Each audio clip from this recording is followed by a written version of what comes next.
ఇల్లనేది ఒక గౌరవమని ఒక భరోసా అని మంత్రి జూపల్లి కృష్ణారావు అన్నారు. గురువారం ఆదిలాబాద్ జిల్లా పర్యటనలో భాగంగా ఇంద్రవెల్లి మండల కేంద్రాన్ని సందర్శించారు. ఆయన స్థానిక మార్కెట్ యార్డులో లబ్ధిదారులకు ఇందిరమ్మ ఇండ్ల మంజూరు పత్రాలు పంపిణీ చేశారు. ప్రతి ఒక్కరికి సొంత ఇల్లు ఒక కల అని కొందరికి నెరవేరితే మరికొందరు పేదలకు కలగానే మిగిలిపోతున్న తరుణంలో కాంగ్రెస్ పార్టీ ప్రభుత్వం ఇందిరమ్మ ఇండ్లతో వారి కల నెరవేర్చిందన్నారు. ప్రభుత్వ చట్టం ప్రకారమే ఇందిరమ్మ కమిటీలు ఏర్పాటు చేసినట్లు తెలిపారు. ఆయన ఎక్కడైనా అనర్హులకు ఇల్లు మంజూరైతే అధికారులు లేదా తమ దృష్టికి తీసుకువస్తే తప్పకుండా చర్యలు తీసుకుంటామని అన్నారు జూపల్లి. చాలా పేదవాళ్ళ కుటుంబంలో ఒక కలగానే మిగిలిపోయింది. తాతల కాలం నుంచి తండ్రుల కాలం నుంచి పేదల ఇల్లు లేవు. ఈ యొక్క ఇల్లు అనేది ఒక గౌరవం, ఒక సంతోషం, ఒక భరోసా, ఒక ధైర్యం. మరి ఇటువంటి ప్రధానమైనటువంటి ప్రతి జీవితంలో ప్రతి ఒక్కరు ఒక కళ ఉంటుంది. సొంత ఇల్లు ఉండాలి కళ.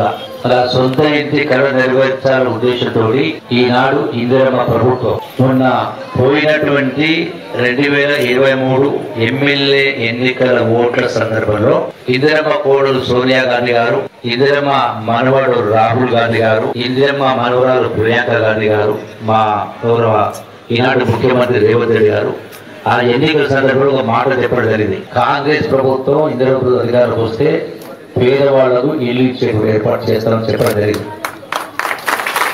ఈ రోజున మీ అందరి ఆశీర్వాదం వల్ల రాష్ట్రంలో కాంగ్రెస్ ప్రభుత్వం ఏర్పడిన క్రమం ఒక్కొక్క ఇంటికి 5 లక్షల రూపాయలు, ఒక్కొక్క నియోజకవర్గానికి ఇప్పుడు ఈ ఆసిఫాబాద్ నియోజకవర్గం తీసుకున్నా, అట్లాగే ఇతర నియోజకవర్గం తీసుకున్నా, ముఖ్యంగా ఆదివాసీలు ఉన్నటువంటి ఈ ప్రాంతానికి సంబంధించి సుమారుగా 5,000 ఇళ్ల దాకా ఒక్కొక్క నియోజకవర్గం ఇస్తా ఉన్నాం.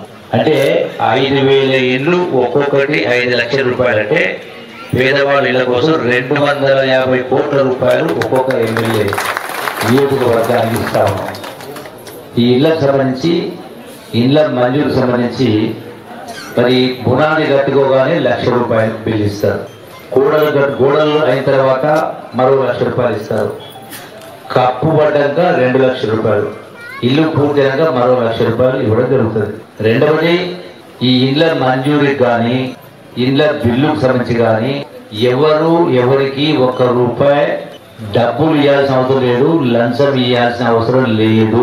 గౌరవ పార్లమెంటు సభ్యులు గారు మాట్లాడుతూ కూడా ఒక్కొక్క ఇంటికి కేంద్ర ప్రభుత్వం 1,25,000 రూపాయలు ఇస్తామని ప్రైమ్ మినిస్టర్ యోజన కింద చెప్పడం జరిగింది. కాబట్టి ఇప్పటి వరకు ఇంకా ఏమి మంజూరు కాలేదు, ఇంకా ఏమీ రాలేదు.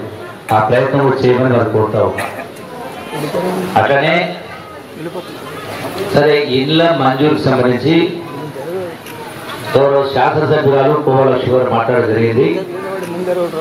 ఇందిరమ్మ కమిటీ ఏర్పాటు చేసి ప్రభుత్వం ఒక నిర్ణయం తీసుకుని చట్టం చేయడం జరిగింది. ఆ ప్రభుత్వ చట్టం ప్రకారమే ఇందిరమ్మ కమిటీ ద్వారా ఎంపిక చేసిన కార్యక్రమం జరుగుతూ ఉంది.